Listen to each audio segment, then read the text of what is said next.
Hello! 5 நிமிஷத்துல soft and ஜூஸியான ஒரு mutton liver fry எப்படி செய்யலான்னு பார்க்கலாமா? இதுல ரொம்ப ஹெல்த் பெனிஃபிட்ஸ் இருக்குங்க. அதுவும் இன்னைக்கு நான் வந்து ரொம்ப காரசாரமா எப்படி செய்யலான்னு பார்க்கலாமா?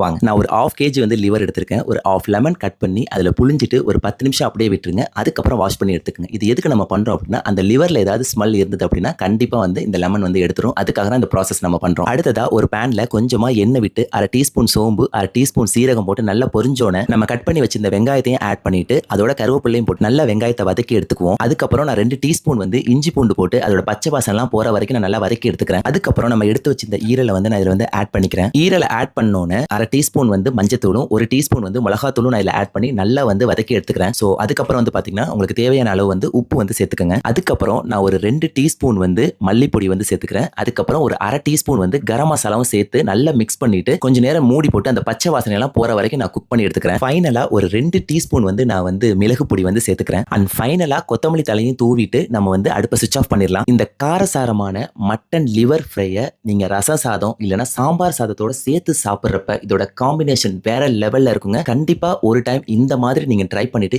எப்படி இருந்துச்சுன்னு என் கூட கமெண்ட்ல வந்து ஷேர் பண்ணிக்கங்க. இந்த மாதிரி ஈஸி அண்ட் டேஸ்டியான ரெசிபிஸ்லாம் நீங்க பார்க்கணும்னா நம்மளோட பேஜை ஃபாலோ பண்ணிக்கங்க. அண்ட் ஃபைனலா சமைப்போம், சுவைப்போம்.